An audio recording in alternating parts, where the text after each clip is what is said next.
Hello, in this video I want to show you how to install Firefox browser on your TCL 205. So in order to do this, let's open our Google Play Store. From here, begin to search for an app and simply enter Firefox. Hit the search button. The name should look like this. Select this app and install it.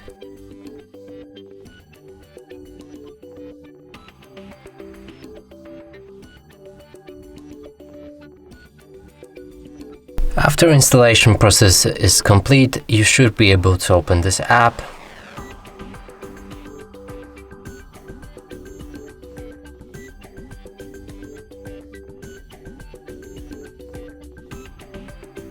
From here, also begin customizing it.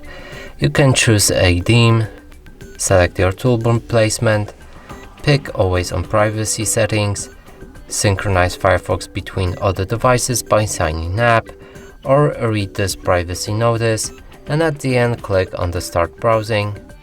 From here you can open any website and it should work properly. And that's it for this video. Hope you like it. Please consider subscribing to our channel, leave a like and comments below.